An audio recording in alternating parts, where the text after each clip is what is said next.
Bon, tout le monde se calme, j'ai une annonce à vous faire aujourd'hui. La classe de Monsieur Cyrus est rapidement calmée. D'habitude, lorsque le cours commençait, il se mettait directement au travail. Il n'annonçait jamais rien avant le début du cours, sauf si c'était important. Mais Kashiro était lui-même un Alain qui mesurait environ 2,40 mètres. Bien que sa race ait les yeux d'un prédateur, il appartenait en réalité à une espèce étonnamment proie. Il avait 2 grands bois et 2 longs bras et jambes minces. Chacune de ses mains avait 3 doigts et un seul pouce. Il avait également des sabots, ce qui n'était pas rare parmi les nombreuses races de la Voie lactée. Je suis sûr que vous connaissez tous la nouvelle race du Conseil galactique, les humains. Les élèves acquiescèrent et certains firent même des commentaires à leur sujet, disant généralement qu'ils étaient considérés comme terrifiants, dévorant tout sur leur passage. Vous voyez, toutes les races de la classe de M. Cahovenin, de planètes très pacifiques où il y avait beaucoup d'animaux et de plantes secs où le climat était très calme pendant très longtemps, on a cru qu'aucune vie intelligente ne pouvait exister sur d'autres planètes. Mais cette théorie a été rapidement réfutée avec la découverte des humains qui, à leur arrivée dans l'Empire galactique, ont été surnommés les Deathworlders, habitants des mondes de la mort. L'une des élèves de M. Serrault, Atalia, leva la main. « Monsieur Kero, est-ce vrai ce qu'on dit à propos des humains? Viennent-ils vraiment d'un monde de la mort? » « En effet, » répondit M. Kero, « d'après ce que nous comprenons, les humains sont la seule race sensible jamais découverte à provenir d'un monde de la mort.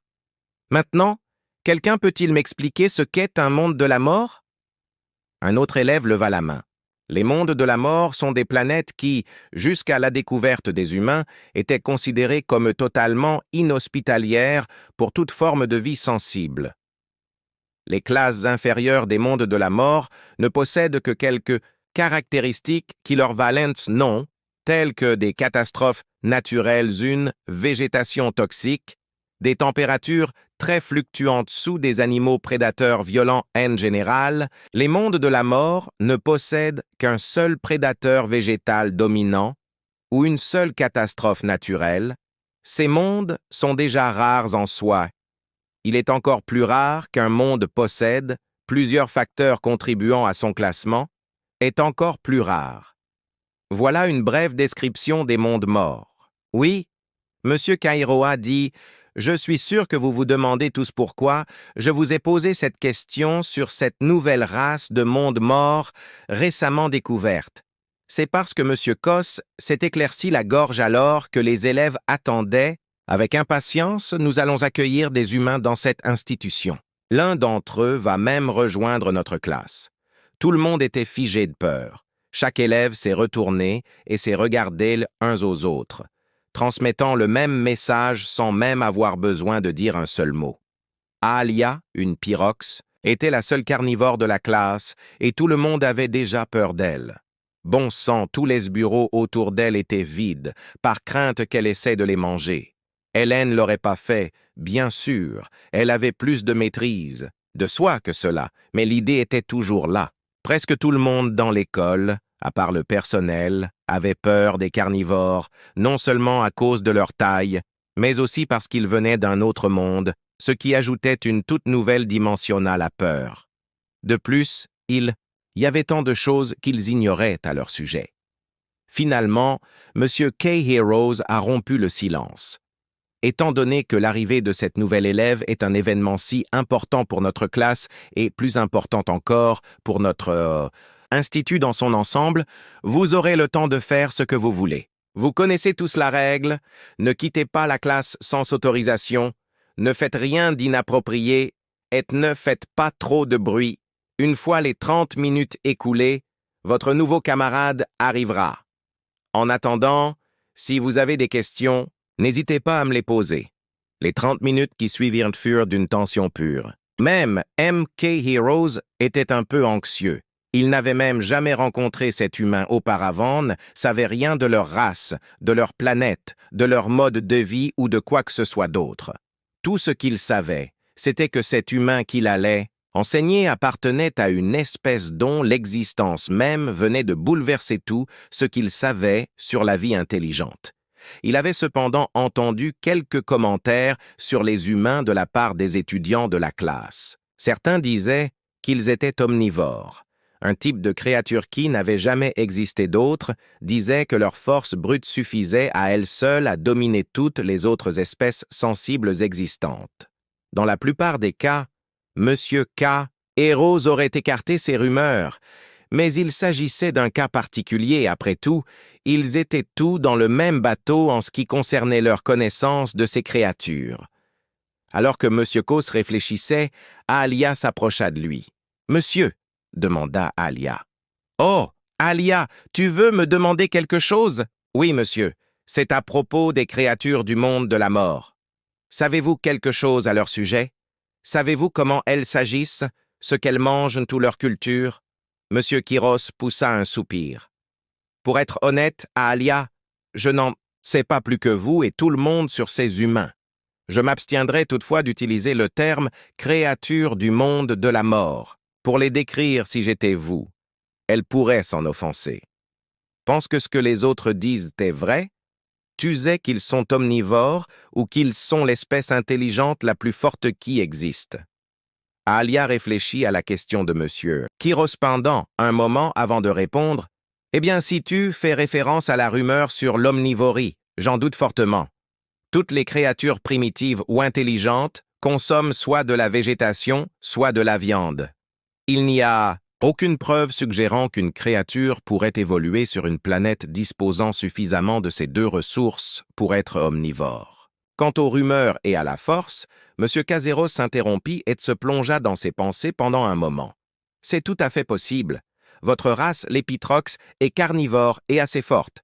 Il est possible que ces humains soient également carnivores. Après tout, ils viennent d'un monde mort. Peu de temps après, on frappa à la porte. Tout le monde sembla se taire simultanément. Le temps s'était venu. La porte s'ouvrit et le directeur entra avec une étrange créature jamais vue auparavant. Tout le monde, même MK Heroes, fixait l'humain. Il avait 2 yeux à l'avant du visage, ainsi qu'un nez et une bouche. Il avait également 2 mains, chacune comportant 4 doigts et 1 pouce. D'après son apparence, il mesurait environ 1,80 mètres et semblait avoir de la fourrure sur le dessus de la tête. Alia, seule carnivore dans la pièce, remarqua qu'elle avait beaucoup de muscles sur le corps. Cela n'avait rien d'inhabituel pour elle, car les pyros avaient eux aussi beaucoup de muscles, mais ceux de cette créature semblaient beaucoup plus solides que ceux de toutes les races qu'elle avait vues jusqu'alors. Rien qu'à cela, elle pouvait dire que ces Shumains n'étaient pas là pour rigoler, et la façon dont ils se marchaient semblait si étrange, presque comme s'ils étaient faits pour traquer quelqu'un. « Bonjour, M. »« Kiros, le directeur, » dit le directeur. « Voici votre nouvelle élève humaine, elle s'appelle Deanna. »« Quel nom intéressant, » dit M. Kairo. « Enchanté, je suis votre nouvel professeur, M. Kero. Pourquoi ne te présentes-tu pas à la classe ?» Diana se tourna vers la classe, où de nombreux élèves la regardaient avec méfiance. Elle n'était certainement pas ce à quoi ils s'attendaient, mais ils savaient tous que les apparences pouvaient être très trompeuses. Diana s'éclaircit alors la gorge et parla d'une voix étrangement apaisante, un peu comme un extraterrestre, ce qui prit M. K. Heroes un peu au dépourvu. « Garde. Bonjour à tous. Je m'appelle Diana. Je suis une humaine de la planète Terre dans les systèmes Soul. J'ai 17 ans et je suis ce que vous considérez comme une femme. » La classe commença à murmurer entre elles pendant quelques secondes avant d'être réduite au silence par M. K. Heroes. « Bon, tout le monde, comme vous le savez tous, je suis sûr que vous avez beaucoup de questions à poser à l'humaine Diana Questions. Nous le ferons si cela lui convient. » M. K. Heroes se tourna vers Diana Keys, contenta d'acquiescer. Même si elle venait d'arriver, elle semblait très enthousiaste à l'idée de partager des informations sur son peuple et de sa planète. M. Kiros était également enthousiaste, car son travail consistait à partager des informations et à enseigner aux gens, mais il avait rarement l'occasion d'apprendre quelque chose de nouveau. Votre espèce est-elle carnivore ou herbivore? Demanda l'un de ses élèves. En fait, les humains sont omnivores, nous mangeons à la fois des plantes et de la viande et pouvons survivre avec un régime alimentaire limité à un seul de ces deux types d'alimentation, répondit Diana. Toute la classe resta silencieuse, émerveillée. Même M. K. Heroes semblait incapable de croire ce qu'il entendait. Il y a moins de 30 minutes, il venait de dire à Alia que les omnivores n'existaient pas, et pourtant, l'une d'entre eux se tenait dans sa classe et se présentait devant toute sa classe. Un autre élève posa la question que tout le monde se posait dans la salle. Mais comment est-ce possible? Aucune espèce connue ne provient d'une planète qui abrite suffisamment de végétoxètes d'animaux sauvages pour leur permettre d'être omnivores. Diana pencha la tête et prit une air perplexe. Vraiment? Vous voulez dire que vous n'avez pas de grande quantité d'animaux ou de végétaux sur votre planète? Eh bien, les humains chassent et cultivent depuis les débuts de notre race. D'ailleurs, la plupart des animaux sauvages qui vivaient sur Terre ont disparu avant même que nous n'entrions dans notre première ère industrielle. Bon nombre d'animaux dangereux sont gardés soit dans des eaux publiques, soit dans des réserves naturelles. Donc votre planète est un monde de prédateurs?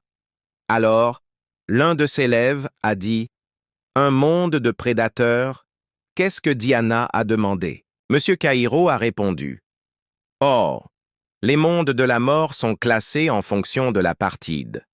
L'environnement qui est hostile à la vie sensible. Il y a 4 catégories. Les catastrophes naturelles, les prédateurs, la végétation toxique et les températures irrégulières. D'après ce que vous dites, votre planète éteinte de l'environnement est hostile à la vie sensible. Il en existe 4 classes. Catastrophes naturelles, prédateurs, végétation toxique ou températures instables. D'après ce que vous dites, votre planète est un monde de mort de classe prédateur. Le directeur des Glutidance l'attente. Il avait déjà lu le rapport qui allait bientôt être rendu public sur la Terre et savait que l'hypothèse de M. Kiro était très erronée. Cependant, une partie de lui voulait voir la réaction sur le visage de tout le monde lorsque Diana leur dirait la vérité sur son monde natal. « Monsieur Kéros, a dit Diana, vous dites que ma planète est un monde mortel de classe prédateur? Eh bien, d'après ce que vous m'avez décrit, cela correspond bien à cette appellation, mais Monsieur Kéro a dit avec anticipation « Mon monde natal, la Terre, correspond à toutes les catégories de ce que vous considérez comme un monde mortel. Nous avons des prédateurs, une flore toxique, des températures instables et catastrophes naturelles, et nous avons tout cela en abondance.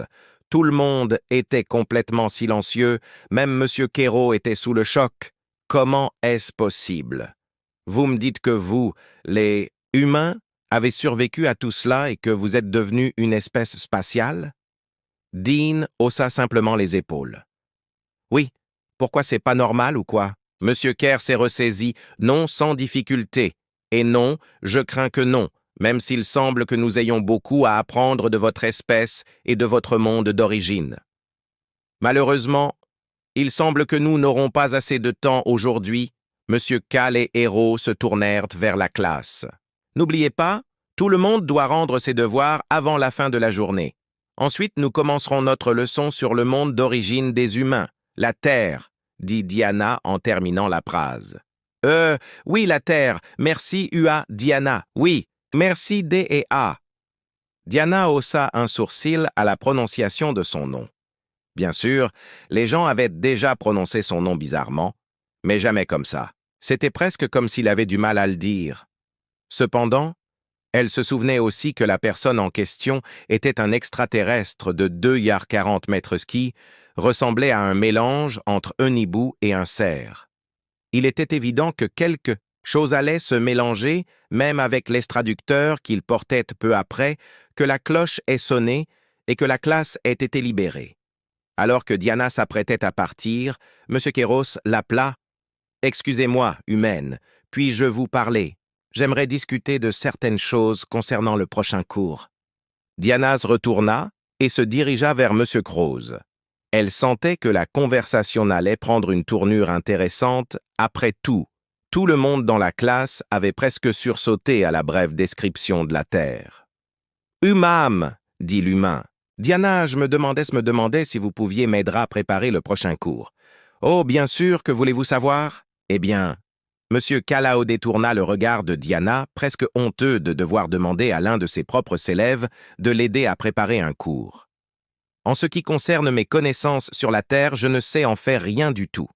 Vous êtes la première humaine que je rencontre. » Oh, Diana ne dit rien. « Je crains rien du tout sur la façon dont vous, les humains, vivez votre culture, votre histoire ou votre planète en général, à part le fait qu'elle semble cocher toutes les cases du monde, le plus dangereux de la galaxie. » Diana tira une chaise et s'assit de l'autre côté du bureau de M. Kiro. « Je crains que nous devions commencer par le début. » Pendant ce temps, de retour dans notre dortoir, Athélia était assise sur son lit, ruminait ses pensées, tout ce que le mortel avait dit, sa façon de bouger, de parler. C'était comme si c'était une combinaison de toutes les autres créatures de la galaxie, mais en puissance maximale. Elle ne pouvait qu'imaginer quelle était sa force, mais elle n'avait pas peur comme les autres, et cela pouvait être en partie dû à sa nature prédatrice. Mais une partie de cela était sans aucun doute de la curiosité. Elle aurait tout le temps pour le découvrir, car d'après ce qu'elle avait compris après les cours, il y avait environ 30 humains au total qui avaient été transférés dans cette institution. Oh là là, les choses allaient devenir intéressantes. Lorsque Diana sortit de cours, la journée était terminée. Sios lui avait parlé toute la journée pour essayer de lui enseigner les bases de l'histoire humaine. Il n'avait aucune idée de la profondeur et complexe. Diana avait découvert que, contrairement aux humains, toutes les autres espèces de la galaxie s'étaient unifiées à l'époque de l'âge sombre. Elles n'avaient pas déclenché de guerre civile, ni de luttes intestines au sein de leur gouvernement, ni commis de génocide massif. Il s'avérait que les humains étaient de l'espèce intelligente la plus violente à ce jour. Diana se rendait à son dortoir commun avec plusieurs fichiers chargés sur la tablette de son école que M. Kos lui avait donné avant de partir. Kos avait échangé des fichiers historiques. Diana avait obtenu l'histoire de toutes les autres espèces de la galaxie, même si une grande partie était l'histoire des Allans, pour des raisons évidentes. M. Kero avait reçu plusieurs fichiers sur l'histoire humaine. Anna arriva enfin à son dortoir partagé. Elle fut surprise par sa taille. Son dortoir comprenait un espace de vie avec plusieurs pièces sur les côtés, une salle de bain, une cuisine et 2 espaces pour dormir. Cependant, elle pouvait voir que presque tout ce qui s'y trouvait avait été importé de la Terre, car tous les objets portaient encore leurs étiquettes et leurs prix. Au moment où elle fermait la porte, elle entendit une voix informatisée annoncer que les simulateurs de gravité revenaient aux conditions de vie humaine. À ce moment-là, elle sentit son corps s'alourdir, mais elle ne savait pas comment. Beaucoup plus naturel que ce qu'elle avait vécu toute la journée. Elle l'a même testé en sautant. Oui, c'est bien la gravité de la Terre. Comme Diana l'a dit, un autre humaineste sortit de la cuisine avec un paquet de chips. Tiens, regardez qui, c'est? Quand j'ai appris que nous étions dans le même dortoir, j'ai dû avouer que j'étais un peu surpris. Bonjour à vous deux, Tyler et Diana. Diana et Tyler étaient dans la même classe avant d'être transférés dans leur école actuelle. Par chance, toute leur classe avait été transférée dans cette école. Il s'avère que la Fédération galactique ne voulait pas se donner la peine de sélectionner individuellement les élèves et a simplement dit cela et pris toute une classe. « Alors, où étiez-vous pendant tout ce temps ?» demanda Tyler. « Eh bien, » répondit Diana, « mon nouveau prof d'histoire préparait un cours sur la Terre. Mais il s'avère que ce type sait tout à ce sujet et laisse-moi deviner. Il vous a gardé pour en apprendre davantage à ce sujet. »« Oui, » répondit Diana. « Il s'avère que le reste de la galaxie est en mode « je suis sérieuse » quand je dis que la moitié de ces types ne savent même pas ce qu'est un tremblement de terre. Un tremblement de terre, l'une des choses les plus naturelles sur Terre. Et ces types ne savent même pas ce que c'est. L'air rit simplement à glousser. Oui, ça semble plausible. Brodia dit que son prof d'histoire a failli s'évanouir de choc quand il a mentionné la Première Guerre mondiale en parler de tous les élèves qui se sont réellement évanouis.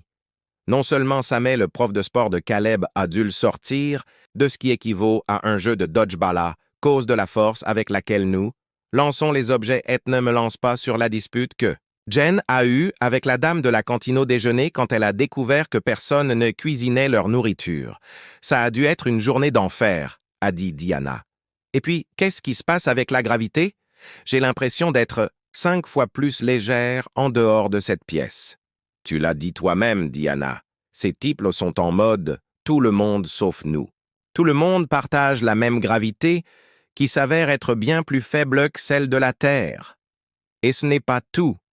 Même si comparions l'un d'entre eux à ce niveau de gravité à l'un d'entre nous à notre niveau de gravité, nous serions toujours largement gagnants, donc nous sommes en gros ce qui se rapproche le plus des démons par rapport à eux, a dit Diana. Le bon côté, c'est que les gars de l'école ont réussi à connecter nos dortoirs à Internet, même si j'aimerais bien savoir comment ils ont réussi à le faire fonctionner à mi-chemin à travers la galaxie. Je ne me plains pas. Diana s'est réveillée en entendant cela.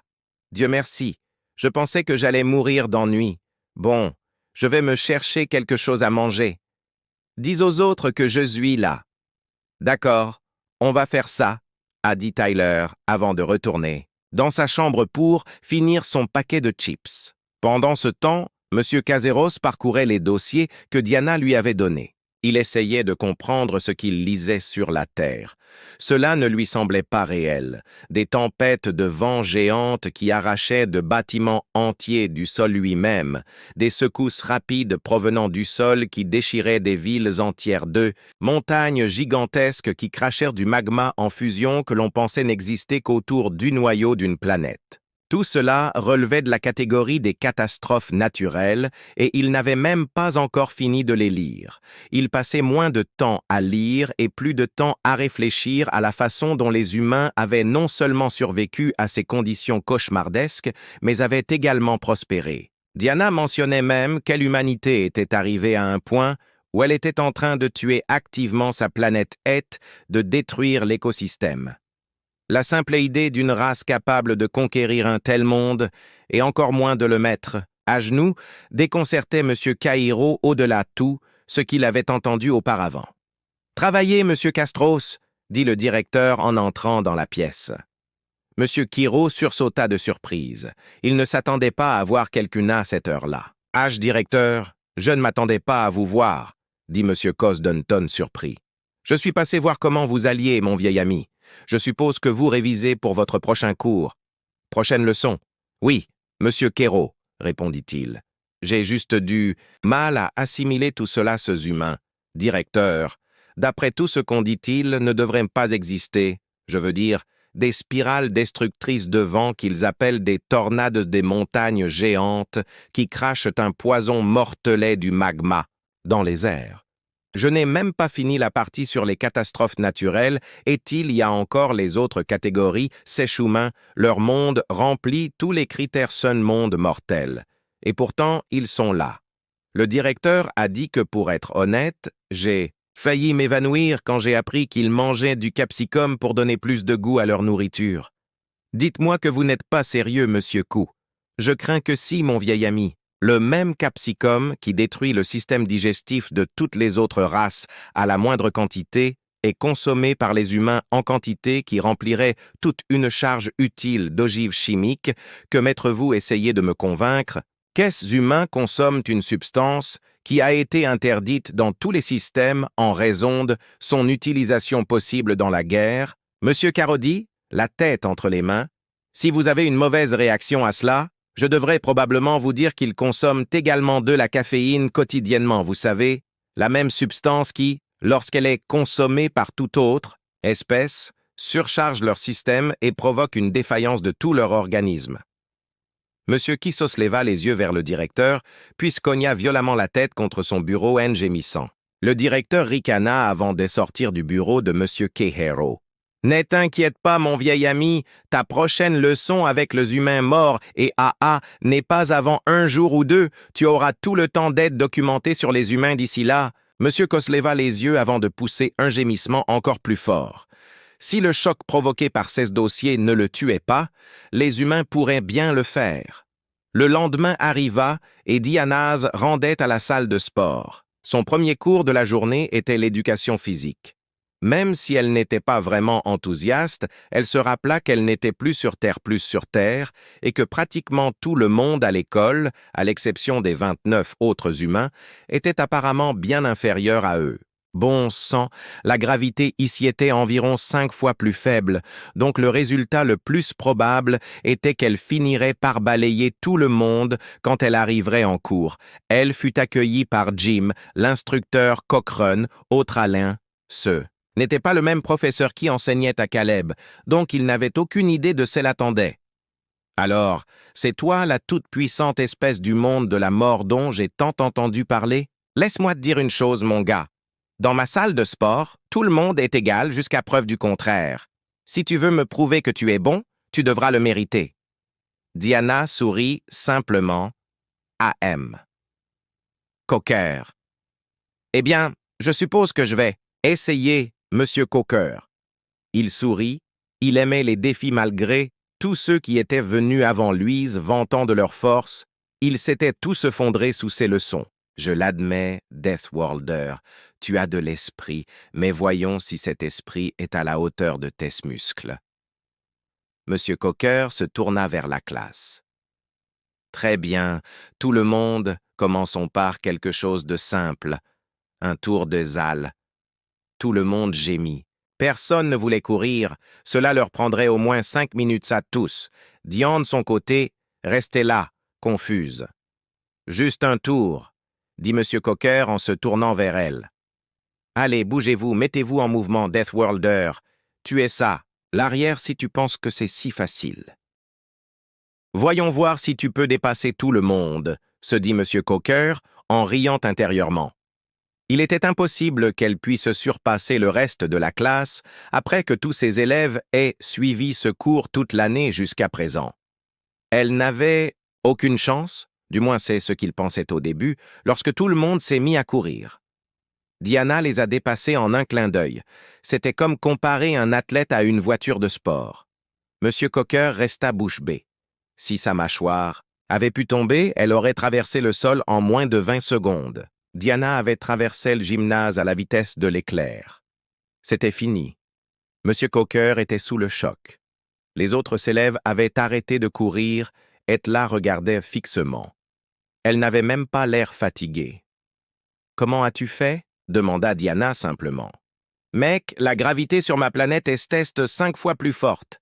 Même dans ces conditions, je serais encore plus rapide. M. » Cocker s'est simplement assis et a dit à tout le monde de finir leur course. « Je crois que j'ai besoin de m'asseoir. » Diana s'est approchée de M. Cocker et lui a demandé.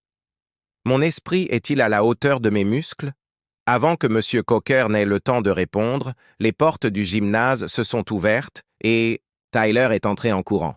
« Désolé d'être en retard, monsieur, je me suis perdu en cherchant cet endroit. » Diana a simplement répondu « Je te l'avais dit qu'on aurait dû venir ensemble. » Tyler a dit « Mieux vaut tard que jamais. Alors qu'est-ce qui se passe? On nous a dit de courir un tour du gymnase. Je t'avais dit qu'on aurait dû venir ici ensemble. » Tyler répondit « Mieux vaut tard que jamais. Alors qu'est-ce qui se passe? On nous a dit de faire un tour de la salle de sport. » Diana dit « Attends-tu tour, tu plaisantes, j'espère? » Non, malheureusement.